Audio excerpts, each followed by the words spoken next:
moo tax ma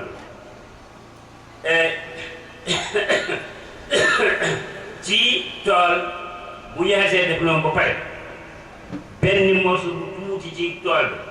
amul kenn koo xam ne nekk ni nga bokk na ci ñeme ci def leneen tool boobu toolu néegu ndey la toolu néegu ndey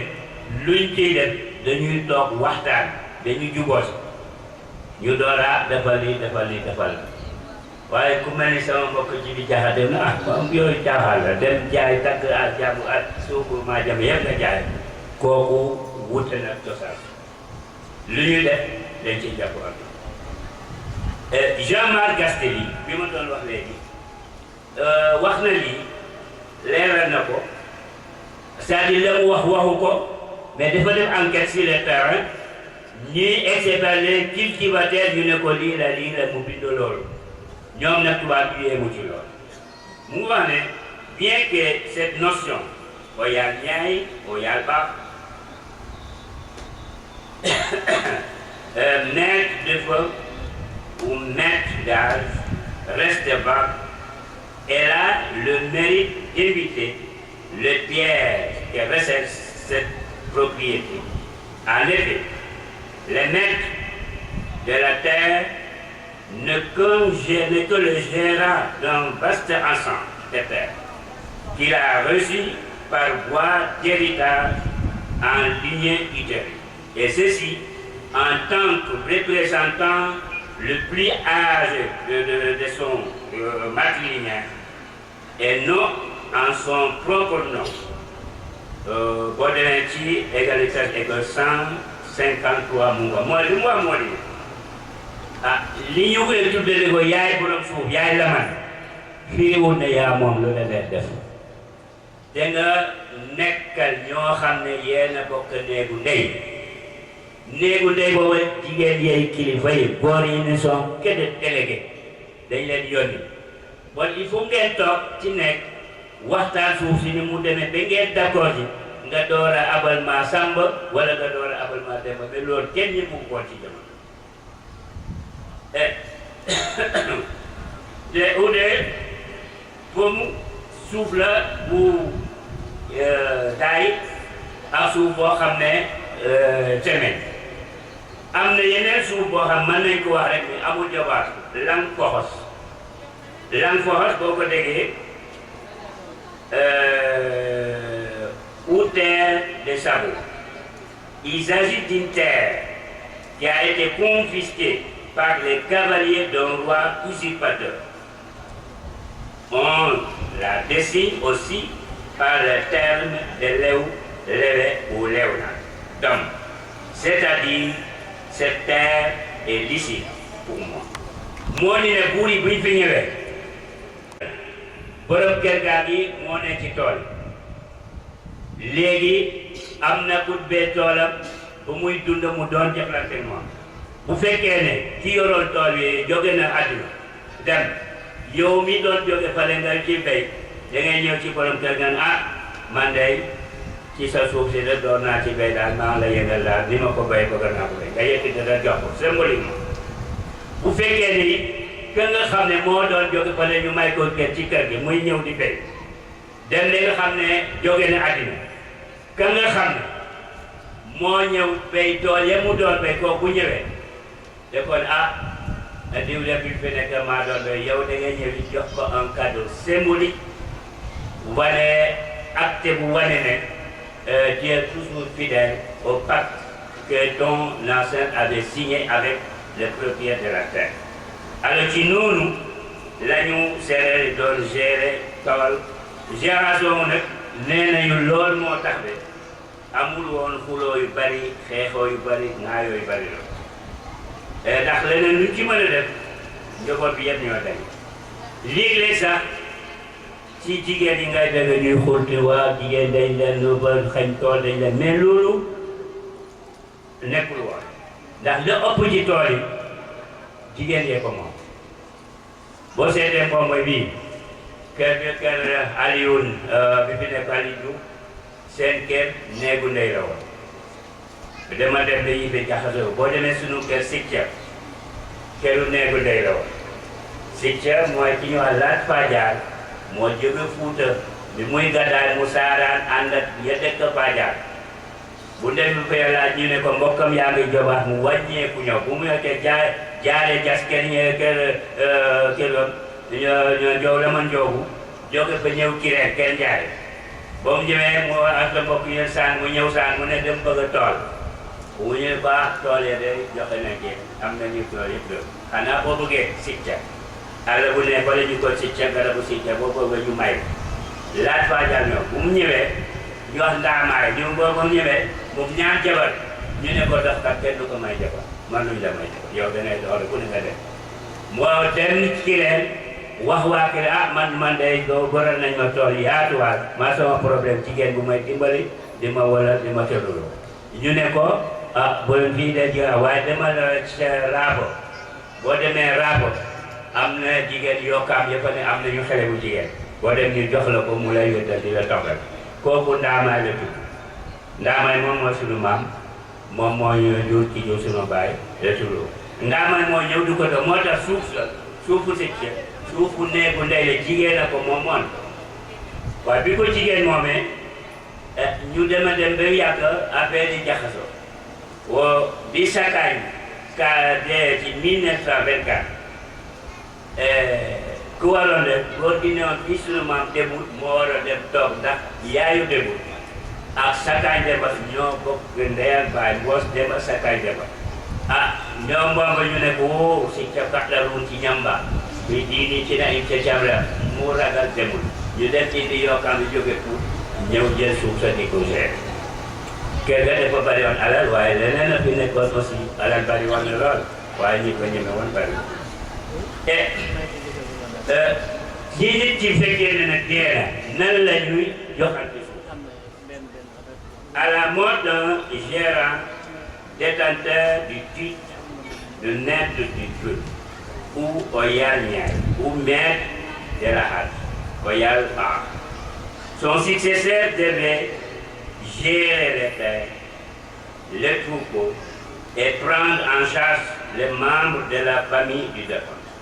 y compris les époux et les enfants. Mais fekkee ni ki la ki nga xam mooy doon dafay ñëw jaarama ñëw njabootam yëpp mu jël njabootu mu fekk kër gi yëpp jël ko en charge et boo ñëw ne buñ ko ñëwee ñu ne ko bu ñëwee du war koo jox suul dañu indi semaine teg indi morceau de terre teg indi jaasi teg ñu ne ko lii day moo defar alal bi fi nekkoon ki fi jógee def ko fekk keneen koo fekk keneen koo fekk keneen yow nag ñëw ngeen na nga góorgóorlu ni nga fekkee suuf ni nga fekkee njaboot ni nga fekkee alal bu ci laal dara bu ko ci laal dara de nit ñi la ko joxe na nga ko doon ak kooku it la ca gën a bari dañ ko doon respecté waaye bu fekkee ne respecté wuñ ko dañ ko doon complot jarbaat yi ñoo suñu jaay mu ngi yàq alal te alal du jeexee dañuy torox danañu rus am gàcce ci kanamu ñi nga xam ñoom la ñu dund nan lañu doon def dañ doon complot dem ba ci àll ba gas sa pax jël ñax mu ko suul ko ba mel ne dara nekk yow waaye ne jaay nañ dem naa ni pare parce que boobu dañuy naan bu day seetlu wala dem naa ci àll bu ñu demee jarbaat yi xam nañ li yow waaye dañuy mos tuuti góor ñi def di solu rek xamul lu xew solu ba xam ne man tu dara kenn ci jarbaat boobu denc na ay yet yàlla mën a tëb def toog ñeneen ñëw ñu jëkkale ko suuf ba kooku jeex ñaari fan année bi nekk bi ñu def ko ñu jàpp bés def ba jeex alors loolu ci tradition africaine dañu bàyyi woon xel ci ne dee dafa am dañ ko war a bàyyi xel dañ ko war a bàyyi xel ne dafay am bon yëpp nañ ko organiser bu kii jógee rek kii tam sama maam bu fi ñëwee Koor Thierno daf ma bëggoon lool da woo doon yow sama bàyyi la man taar mu wax ko ni mu ko mu wax jee ne doo ko beleñ bagloo yi buy war gada guyoo buy seet beleñ bagloo buy war gada guyoo buy seet beleñ buy war gada guyoo buy seet ni mbeleñ mooy lool day laxasu garab ñu ko wax rëy don day laxasu garab ba namu palaasam mu ne ko yow jeexal nga randul joxal prix mu wut la remplace moo di ne yow mi doon dund yore alal bi yàlla moo def dee sa dee jot na dee nga bon nag bàyyi keneen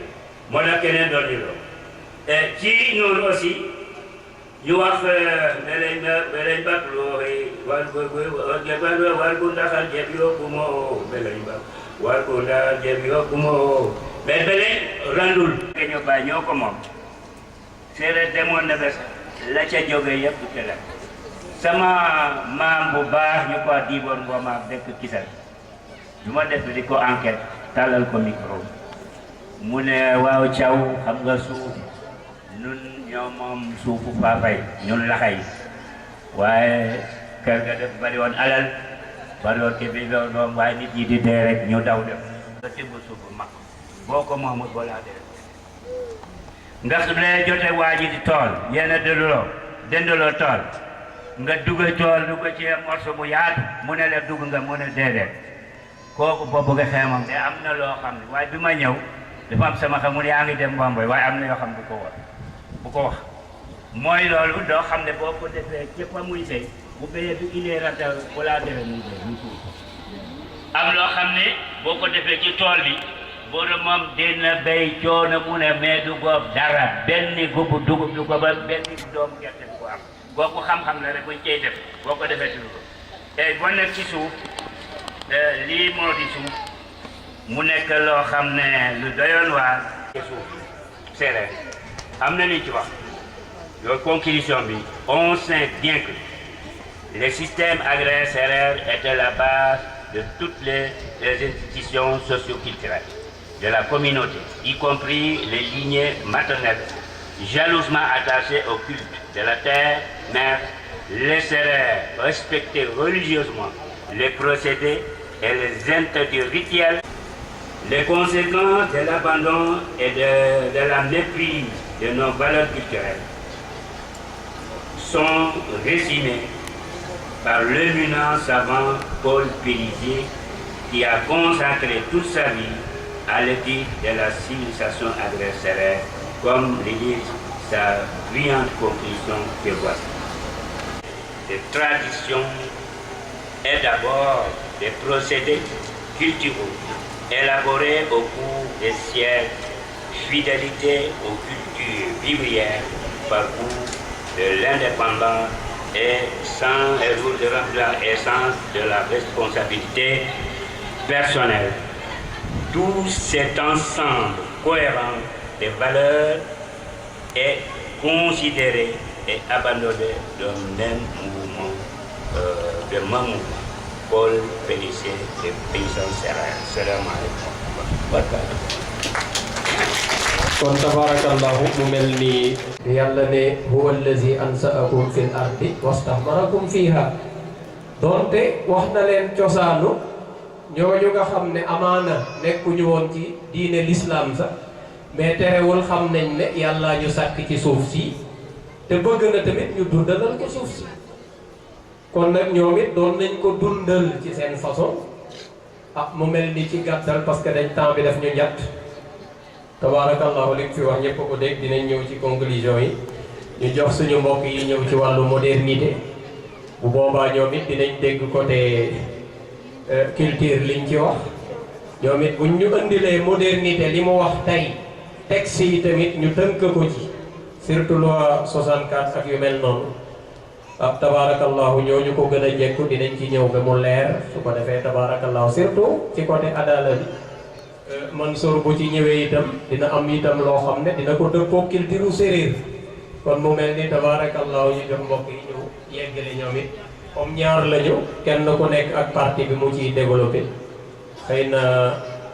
lu ñu bett la moo tax tamit ñoom waajtaay bi ci war a am ba ku nekk ñu xam parti bi muy participer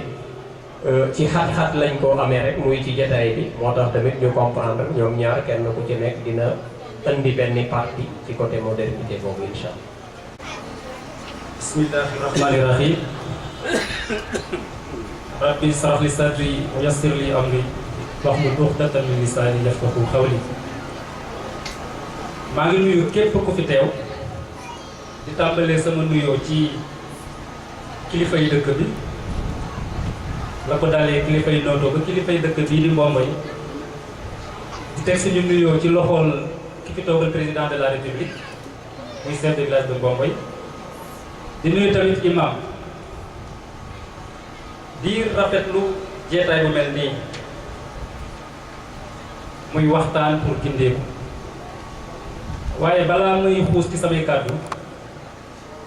di ngeen ma may ma def ay précisions yu ndaw mu njëkkee ci ne wax ci wàllu suuf tey jii ci Sénégal gii région de Thiès gii commune Notto gii jafe na ndax li mu ëmb moo diis ngir nañ loolu léegi ci suñu waxtaanu maam ju baax ji sama maam Issa Laye Thiaw bi ci tege mooy du xam-xam bu bëri la ñuy jaay du xam-xam a tax ñu tànn ñu parce que leer na ma ne yéen ñiy toog yéen ñu jëkk ci suuf si xam ngeen ci lu ñu xamul loolu kese doyoon na pour ñu bañ a wax ci thème bi waaye nag du excuse dans la mesure où ñun ñëpp seen doom lañ ñu dëkk Mbomboy ñu dëkk Sange bu ñu amoon ci début bi dañ koy tegee fële jéem a partagé lu ñu jëlee fële ca kaw ñëw wax ko nit ñi loolu kese la du leneen waxtaanu sama maam Issa Laye Thiaw dafa am solo parce que maa ngi doon imaginer ki tànn thème bi nu mu mën a defee benn organisation bu mel nii bu baaxee nii parce que li mu wax daf ñu mën a permettre comme ñu téye ko comme entrée en matière ñu téye ko comme introduction parce que bu ñu ñëwee ci wàllu yoon xam nañ ñëpp ne balaa ñuy am indépendance tubaab bee fi nekkoon ba mu fiy jóge it bàyyee ñu suñu bopp ñu naan indépendance am na lu ñu jéem ci wàllu yoon ngir mën a doxal réew mi yëpp pàcc yëpp ci wàllu googu bi ñu amee indépendance rek la état yi bokk ci AOF bi ñu naan Afrique occidentale française la ñu doon benn façon doxalin ci tubaab bi waaye ba ñu joxee indépendance mooy leen dem leen ak seen bopp xalaat leen lu ngeen yaakaar ne mën na doxal seen réew ngeen jëfee ko Sénégal nag muy enjeu foncier 2 points enjeu et défi foncier 2 points les stratégies d'appropriation et de préservation lu ñuy wax enjeu mooy li ñu mën a am ci dara mën na nekk xaalis mën na nekk leneen waaye fu ñu ko jëmale tey jii ci suñu cadre étude bi mooy lan la ñu mën a jëriñoo ak naka la ñu mën a jëriñoo suuf si lan la ñu mën a am ñu jëlee ko ci suuf si enjeu noonu lañ koy tekkee tey jii ci suñu cadre liggéey parce que bëri na définition bu ñu jógee ci enjeu dañuy ñëw ci défi luy défi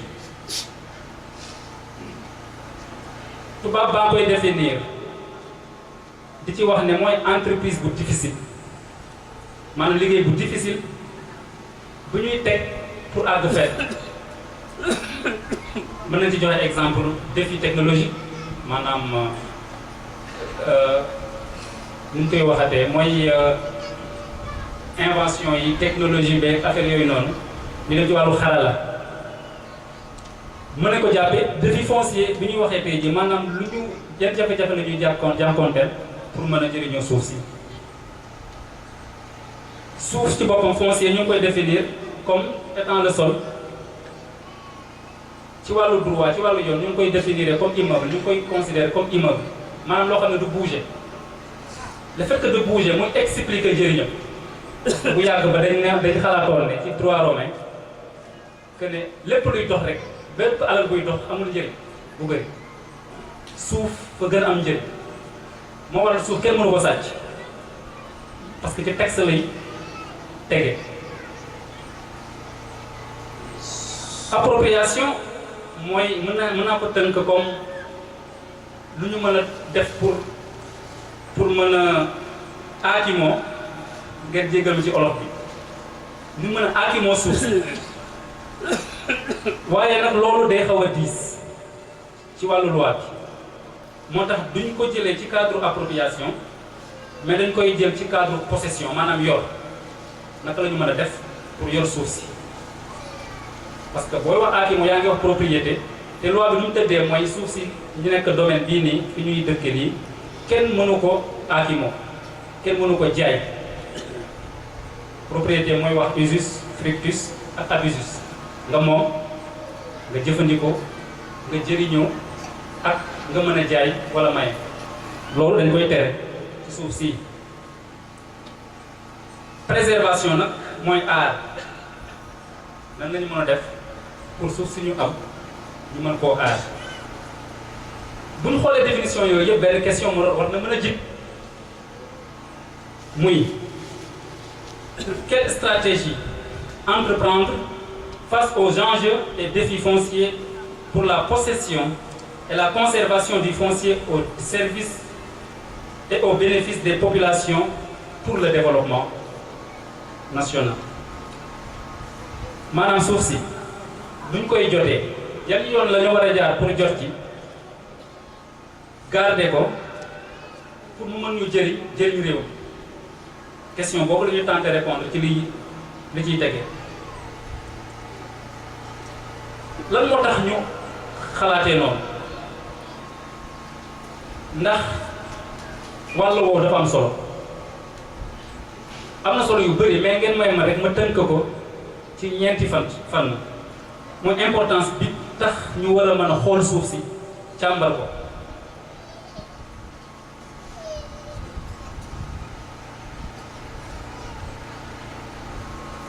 mën nañ xool du point de vue social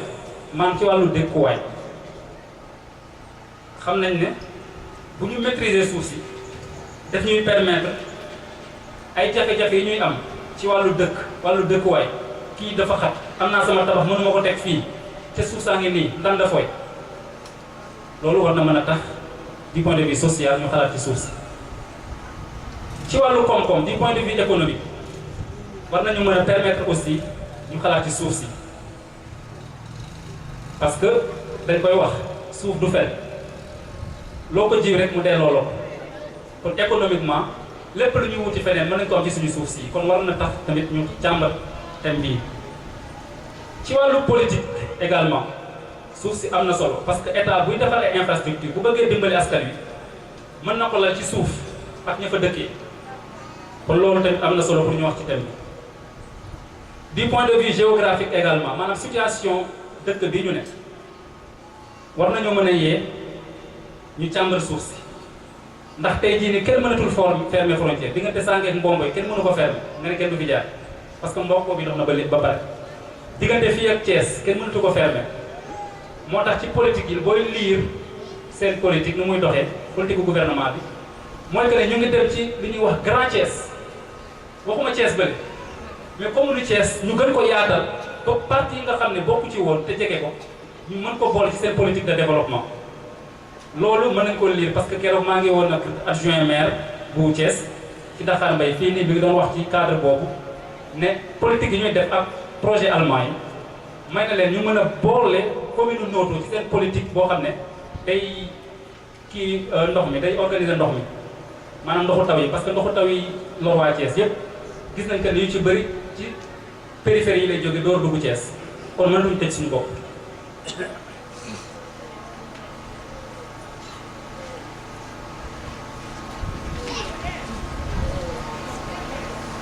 waaye suuf si li ko tëral lu waay ko tëral laa leen bëgg a limal balaa may avancer muy suuf mën nañ ko xaaj ñetti xaaj suuf Sénégal yëpp boo ko tënkee ñetti pàcc la am na li ñu naan le domaine de l'état état mooy nguur bokkul ak réew mi état dafa am domaine loi bi tëral suufu état mooy le code du domaine de l'état ñu ngi ko defar di ko tuddee loi 76/66 du 2 juillet 1976 ñu ngi ko xaaj ñaari xaaj mooy domaine public de l'état ak domaine privé de l'état domaine public mooy li nga xam ne état ko yore muy pour intérêt public pour ñëpp. Privé pour boppam la domaine privé de l'État. am na domaine des particuliers muy yéen man ak ñiy toog man ay personne privée bu bokkul ak état mooy naka la ñuy def pour kii suuf si pour mën koo jokkalante. loi bi ko tëral mooy loi numéro 2011 07 du 30 mars 2011 portant régime de la propriété foncière.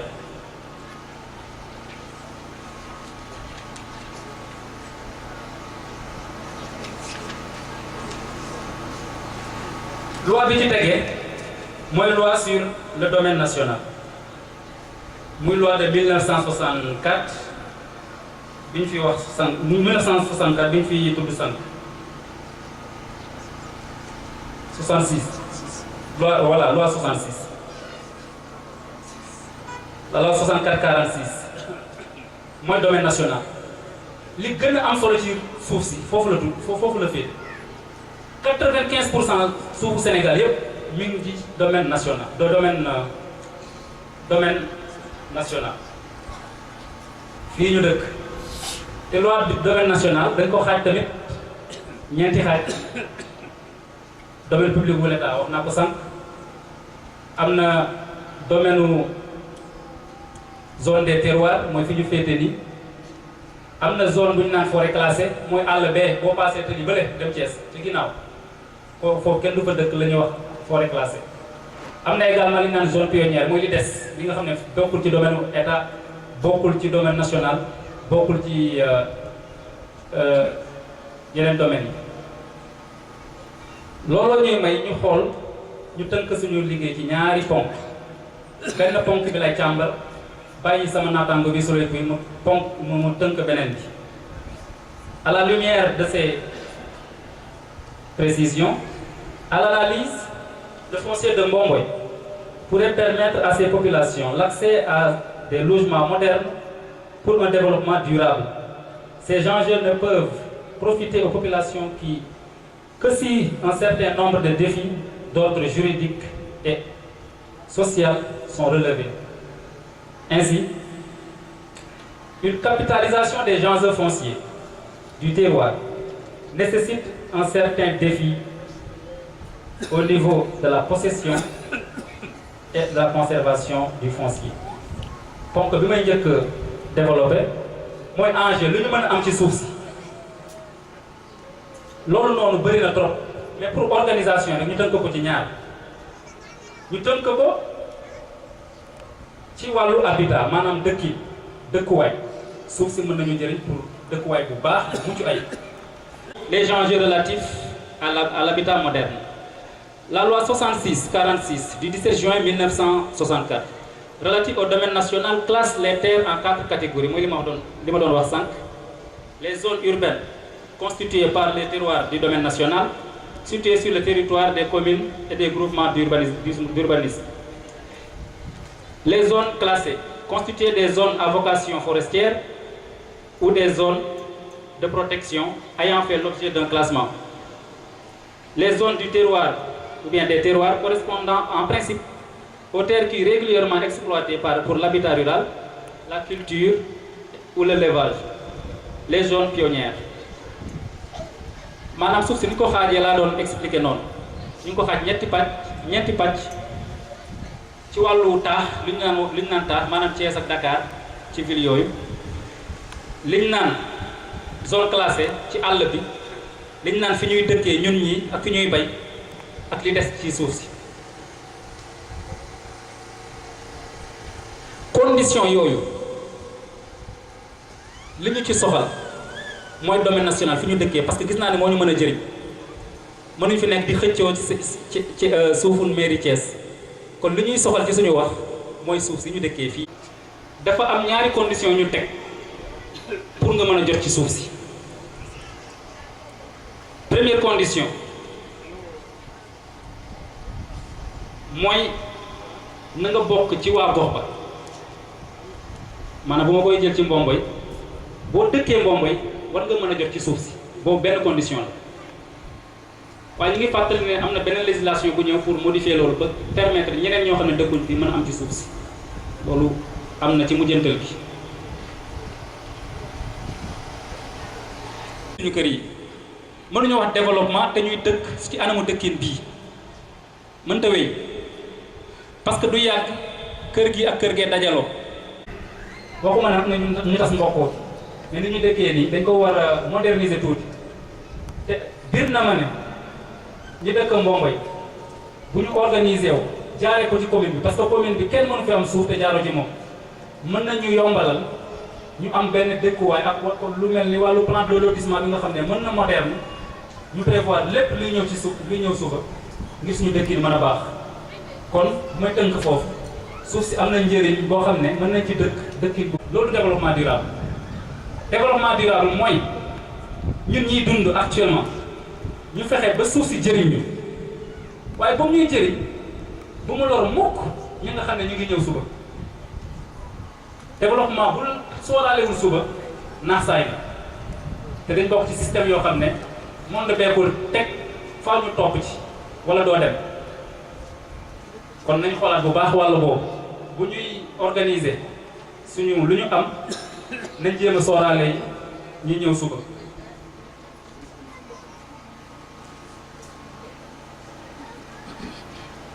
kon suufu domaine national ou bien loi bi indi domaine national bu tënk domaine national dafa yemale ñëpp. lan moo tax mu yemale ñëpp parce que bu njëkk ba sama maam ji wax na ko dañ doon lif maanaam boo ñëwee jël li la neex te suuf si li ci ëpp liñ naan laman ñoo ko moomoon laman borom dëkk bi moo koy moom. moo tax ñu permettre woon ñu def benn immatriculation bi Senghor ñëwee pour defar suuf si mais dañu rendre compte que ne suufu kii bii nii buñ leen permettre woon ñu mën ko immatriculer rek ñu bëri duñu am suuf parce que borom kër gi moom yëpp mooy dalal ñëpp ñeneen ñi duñ ci jot. bañ na ko sax ba boo xoolee ci li ñu wër dañ naan borom kër gi daal boo xoolee mooy moom li wër kër gi di ci ëpp wala yox ni yàkki nawsa yox ni yàkki wala wili kahandi léegi yox ni yàkki dana pay sodo yaa heewaraake hit kahandi ine ɓe 150 konda ɓi watti laake heeɗiraaki sima geɗan par ce que lamani e heeraaki wetta Senghor a sambowraat benn réserve Mbacké njëriñi nag wiɗa min ɓay ngan mehre mi o toɓɗi toɓɗin genoxa raaki ɓak wiris yo min def njëriñ maa ngi jéggalu maa ngi def ci séeréer bi suuf si njëriñ gi mu làmbool dafa mënta yem kese ci wàllu dëkkuwaay am na yeneen njëriñ biñ ciy tànn rek mooy développement maanaam koom-koom parce que ku wax dëkk wax kër wax njël parce que nee wax kese jorul kër du ñu dëkk ba pare toog croiser suñu bras faa ñu am fa ñuy xëy di fa suturloo pour indi ci kër gi looloo waral bu ñu jàngatee bu baax suuf si dafa mel ni mën nañ ko utiliser économiquement mooy nañ moderniser li ñuy bay Sarkozy waxoon na ko fii sax ñu bëri mere ko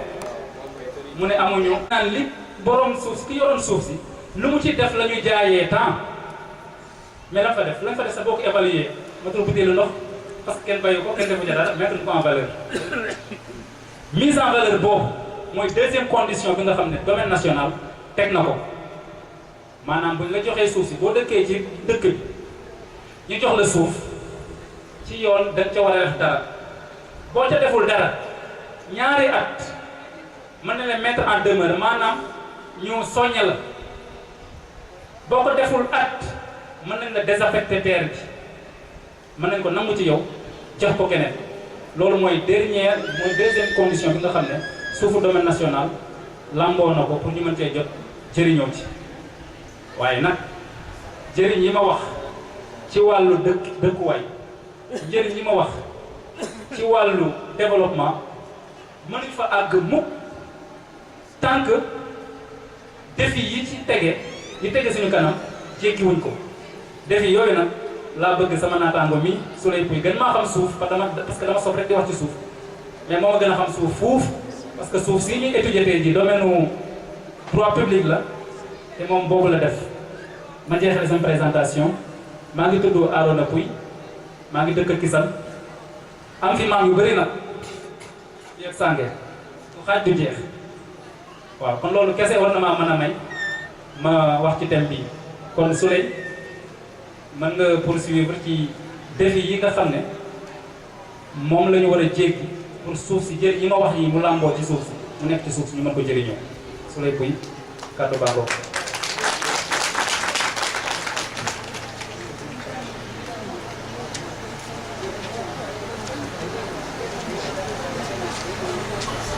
asalaamaaleykum wa rahmatullahi taala wa barakaatuhu.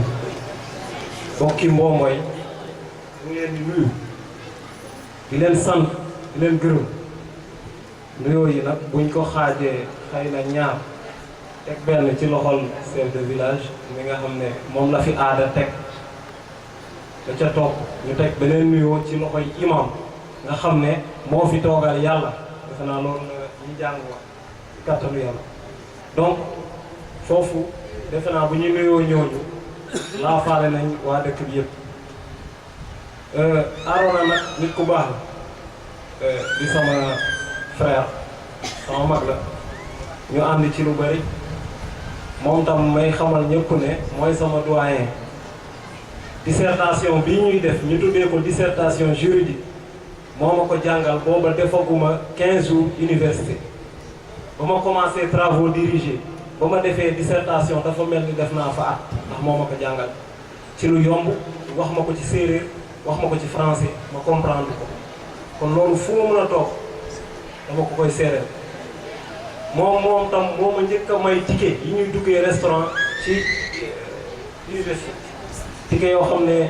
fanweer lay jar waaye yenn saa yi mu jafe lool ci seen doom yi mu war a tax ñiy soog a dugg université parents yi di gën a góorgóorlu di leen jàppale metti woon na trop ci ñun ba may ticket yooyu xaw ma lim bi waaye bari woon na waaw di ko baadoola rek laa def ba limu ma ko waaye waroon naa ko lim ba fu ma toog mën a wax ne tant de ticket la ma joxoon ticket yam ma mayoon tam amical musuma may ticket yu ko ëpp wala musuma may sax rek donc tey ma seedeel ko loolu balaa may tàmbali waxtaan bi tam di lu am solo mu jafe lool nag di wax ci ginnaaw sama papa Issa ak sama doyen Arona defe naa nag imam bu waxoon damay noppi ndax néew xam-xam loolu bu ñu waxee domaine national fi mu sosoo Arona wax ko sànq mooy 58 travaux yi ñu defoon dugal ci ay historien ni sama papa Issa dugal ci ay sociologue dugal ci xeetu nit bu ne dugal ci ay juriste ñi nga xam ne seen xamam dafa màcc ci wàllu yoon loolu moo jur 1964 ñu tënk benn texte ne texte bii kat wax dëgg yàlla waxtaane nañ ko seeti nañ baykat yi seeti nañ waa Réewta ñu tëral ko ñu nar ko sos mu mun a atte doon suñu attekaay ci maanaam lii doon wàllu suuf si loolu nag bañ ko defee dafa am li xewoon mooy lan Senghor am na ñaar yi mu doon moytu mooy collectivité locale yi ñëw après maanaam mairie wala collectivité locale bu ma ko bëggee wax commune yi ñooñu bu ñuy yor suuf si ndax buñ ko yoree xëy na ñu def ci naka sudul noonu mu am lu mu yàq dinañ ñëwaat nag ci ñoom ban pouvoir lañ ci am ci kan leneen li mooy lan bu nu fexe mu ba population yi benn nit mën a moom suuf si ndax bu ëllëgee mu jaay ko ñay topp ci ginnaawam fan la ñuy dëkk lan la ñuy dunde ñaar yooyu Sénégal di ko moytu ba tey ñaar nag bëggoon na ko ñaar yooyu mooy lan mooy développement bi mënta am lu dul ci réewu kaw yi dañuy exploiter suuf si looloo taxoon ñu def critère résidence nit ki bu desee ci kaw gi ñu jox ko suuf bu tukkee dem Dakar def li ñu naan exode rural ñu nangu suuf sa jox ko keneen ka toog ca kaw ñuy dox nag ba xëy na yooyu am yeneen urgence yi taxaw ñu ne ah critère bi kat bu fekkee nit ki tukki na Ibrahima mii dem na jàngi université Mamadou ngi fii te frère am la mun na exploiter suuf si ñu joxoon Ibrahima kon nañ ko bàyyi ca loxoy famille kon looloo tax ñu ne exploitation familiale ñu teg ko comme condition fekk famille bee ngi exploité malgré benn membre bu nekk France wala feneen moom la ñu jox suuf si nguur du ko nangu waaw ci loolu ñuy dox ba tey mu laaj nag ñu taxaw ci li sama papa Issa wax nan la séeréer gisoon suuf ak nan la suuf taxawee tey loolu nag defe naa mooy li gën a am solo ci défi maanaam les défis juridiques bu ñu doon bind di tënk nit ñi ci maanaam ay loi yi nga xam ne mooy sos lan nit ki nan lay amee suuf wala nan lay jotee ci suuf nan la koy yore bu fi jógee tam naka lañ koy doxale est-ce que am nañu sañ-sañu donn ko ci foofu rek ma réglé benn problème mooy suufu domaine national deesu ko doon kenn du ko doon waaw kenn du ko doon ci li loi bi wax duñ ko doon directement bu ko teelul préciser xëy na ñu bëri dinañ jaar duñ ko doon directement naka lay demee nit ki bu gaañoo ñi ko fi wuutu may nañ leen ñetti weer ñu mun a laaj suuf si seen baay wala seen nijaay doon exploité wala mu dëkkoon fa ñu joxaat leen ko te buñ ko laajee man su leen bu ma jógee fale di laaj suuf fii moom mooy te fekk waa moom mooy laaj ko ñoom ñoo am priorité waa moom mooy buñ ko doon laaj tam famille ki fi jógee ñoo ca am priorité ñoom lañ koy jox problème boobu nag dina tax ma jox leen benn firnde mooy société Dangote bi mu fiy ñëw dégg ngeen coow li bari lool ak ñi nga xam ne ñoo doonu Serigne Saliou ñoom dañoo foog ne di Serigne Saliou nelewee suuf si comme seen baay ko doon bay ñoom ñoo ko moom dañoo juum ndax moomuñu ko dañoo amoon ñetti weer pour laaj la état du Sénégal joxoon seen baay ñu joxaat leen ko ñoom ñu mun a continuer di ko exploiter defuñu ko nag ba délai ba passé bu passé jarul sax ñu bind la suuf si moomatoo waaw looloo tax nag biñ ko joxee Dangote ñoom ñu bañ ñu dem fii Thiès tribunal bi jox leen dëgg ci loo xam ne xëy na réalité Sénégal rek moo ko waral bi ñu demee cour suprême nag cour suprême ne leen ah yéen kat yéen a juum société Dangote moo am dëgg ndax suuf si seen baay bi mu nelawee da ngeen war a laaj contrôle suuf si ñu joxaat leen ko ngeen continuer exploitation bi comme defoo leen ko ba délai boo wees la jox nañ ko Dangote yéen nag wax dëgg yàlla moomatoo leen suuf si waaye la ca topp aussi xam nañ ko moo tax ba tey ñu war a xalaataat ci suuf si ak ci texte yi ba ñu noppee ci loolu nga foog ne Dangote mën na liggéeyul mayuñ ko jàmm pression sociale parce que li askan yu bëgg boo yoree li askan yu moom defal ba texte yi dëppoo ak niñ ko bëggee dafa laajaat tey après li war a mat 50 ans ñu laajaat nit ñi nan ngeen bëggee tey suuf si ñu doxale ko noonu ndax la woon démb woni na tey defe naa nag looloo tax ñu teg commission bi réfléchir sur les réformes foncières ñu njortu ne xëy na dinañ ci joxe ay propositions yoo xam ne dina tax ñu jëmale mbir mi kanam ñu mun a avancer ba problème yi am fii Mbomboy bu leen foog ne fii kese la am na ay Mboro am na fii ci pax mi am na Dakar ay Bambilor dégg ngeen ko fi donc problème yooyu dafa bari li ko waral nag mooy suñu cadre juridique la ñu war a réadapter loolu nag ci la ñuy mën a duggee ci défi juridique yi ñu won leen ne au Sénégal problème bi njëkk mooy Sénégal ba 2011 texte bi fi nekkoon 1932 la tubaab bee ko fi tegoon. waa kaw gi xëy na mënuñu ko ndax amuñu ay titre foncier texte yi régir si titre foncier yooyu mu ngi fi woon depuis tubaab bi soppi wuñ ko Sénégal di dox ba 2011 lañ koy soog a soppi ñu war a laaj suñu bopp lu waral at yooyu yëpp ñu toog te xëy na ni ko tubaab bi tëggee woon dëppoowul ak sunu gëm-gëm ak sunu xam-xam donc loolu mu doon loo xam ni mu yàggee Sénégal depuis 1906 ba léegi sénégalais yi di am ay titre foncier li ñu am titre au Sénégal motul 150 000 ministre bi sax nee na ñoom li ñu recensé 122 000 lay kat vous voyez donc ñaata kër ñoo fi am titre foncier Sénégal ñaata kër la mais 122 000 moo fi am ci ay titre foncier mu nekk loo xam ne problème la waaw 122 000 titre foncier la ministre des finances Matar Ba précisé ne ci l'observateur ne aussi malgré modernité am na waaye aada bi lim fi ba te sama papa doon ko wax sànq ba tey mu ngi fi boo nee nit ñi moo leen suuf si mënuñu ko gëm mënoo fexe ba waa moom mooy nga ne leen suuf si ñuy béy seen maam doon ko bay seen baay doon ko bay moomuñu ko ah bu ñu jógee ci loolu lan la jur distinction bi ñuy def entre zone des terroirs ak zone urbaine tey ñu ne communalisation intégrale ma ne man d'accord Noto du commune au même titre que Thiès. Il ne faudrait pas que pour des questions politiques ñuy nax nit ñi ci ay termes waaw parce que man dama gëm conséquences yi commune war a am amagu ko fii ci Noto mooy lan est-ce que suufu Noto dañu ne zone rurale mooy am suuf si ñu tuddee fii zone des terroirs ñu ne léegi zone rurale amatul Noto commune la ba tey suuf si di doon zone des terroirs mënul doon zone urbaine est-ce que du ay problème est-ce que du ñu yëkkatiwaat texte yi dëppale mu dem di liggéey alors que ki fi am hectares yu bari amalu ko benn njariñ est-ce que injustice yooyu sunu législation warul jóg tey régler ko foofu la ñuy gën a interpeller autorité surtout ñi nga xam ne ñoo ŋànk assemblée nationale bii nga xam ne ñu ngi waaj a dem ci ay élections war nañu nekk nit ñoo xam ne dañuy xalaatal réew mi di wàcc fii député yi dañoo war a wàcc député bi ngeen far dafa war a wàcc fii di leen laaj seen problème bu leen bëggee teewal problème am na bu fekkee autorités yi bëgg nañ développement am il faut ñuy dem ci population yi di def consultation di orienter législation bi ci li population bi bëgg te mu dëppook yoon ak ngor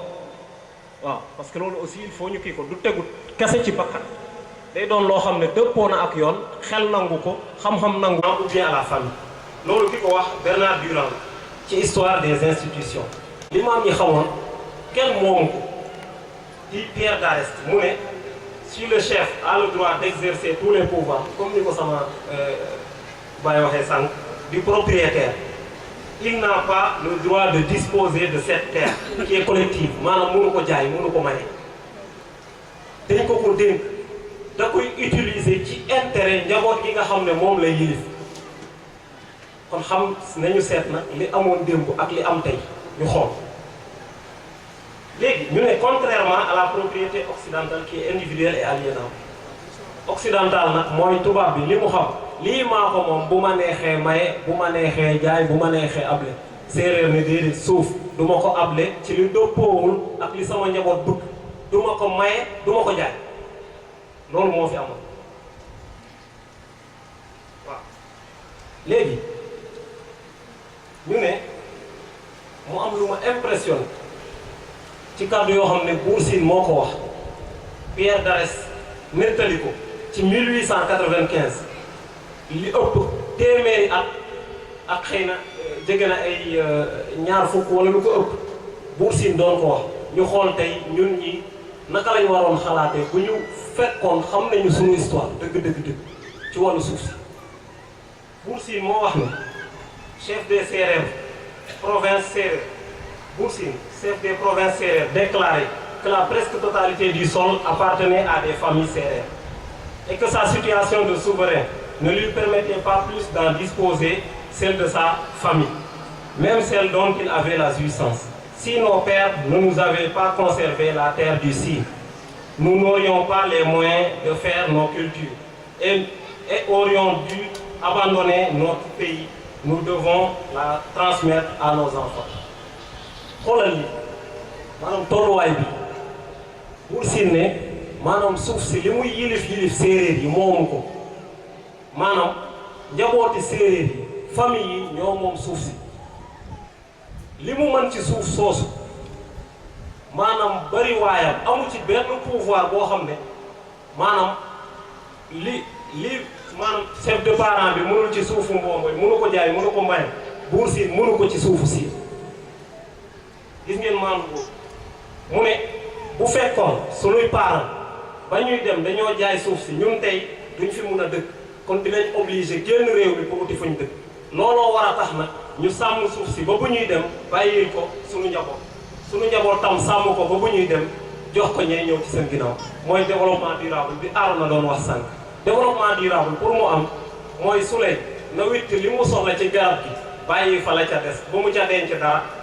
saa yu dem ba ko fi keneen bu ñëwee mën a witt lu toll noonu ba ko fi mu des fi ba ilaa yawmil abada ba bi yàlla li bëgg bi muy soob yàlla xëy na mu jeexal suñu nekkin fii loolu mooy maandu moom la séeréer xamoon ci suuf léegi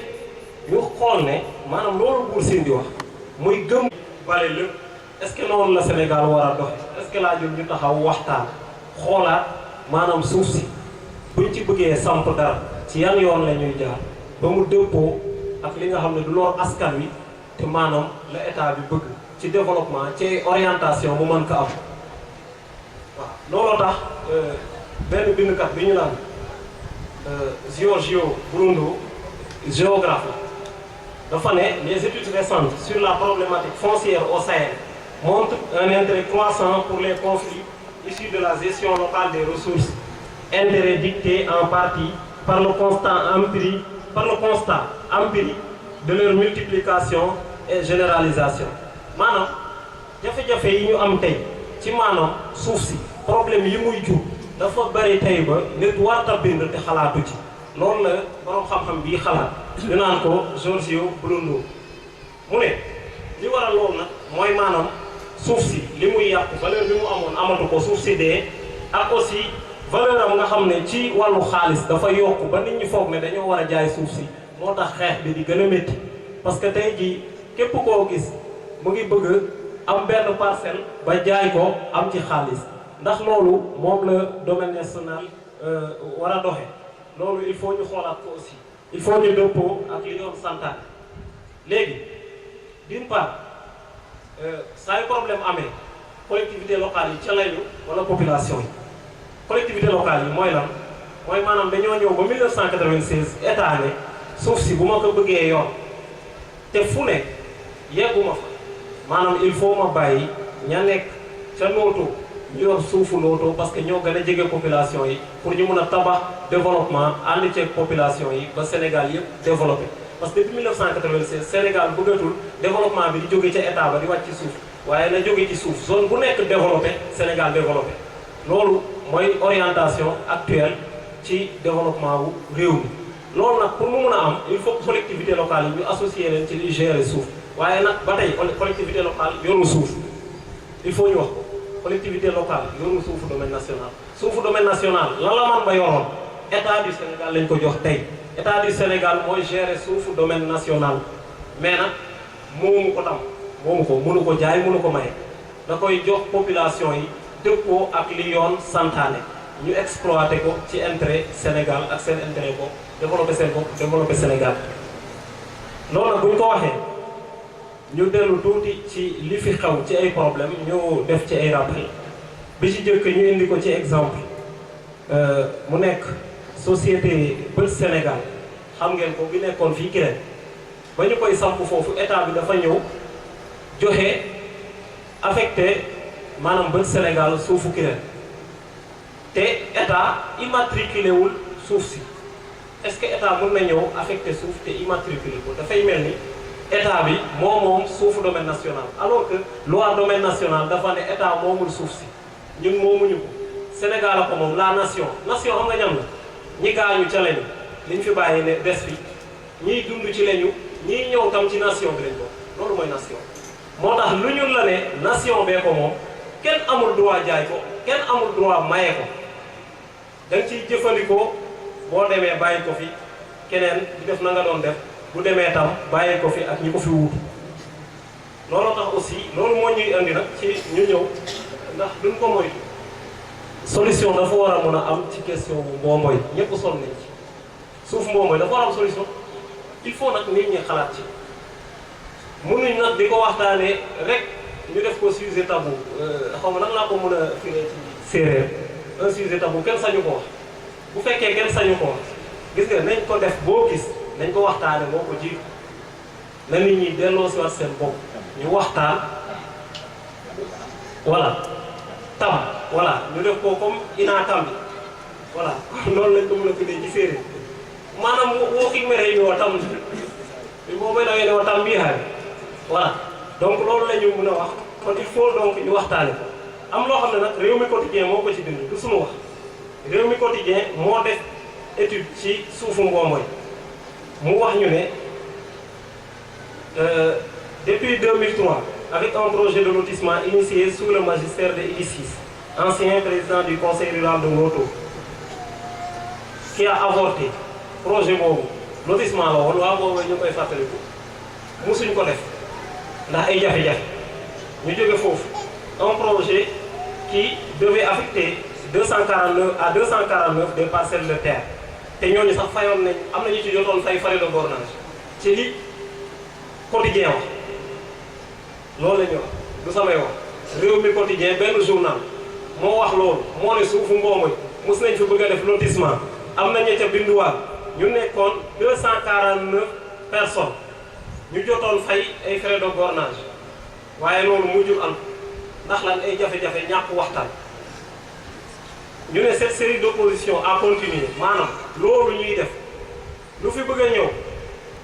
mu am jafe-jafe entre autorités yi ko fi bëgg a indi ak waa Mbomboy yemul foofu daa dal di wéy ba juillet 2005 avec l'affectation de 150 hectares à la société Agro-France Sénégal 2005 tam ñu joxaat ko fi benn société mu waroon ko exploiter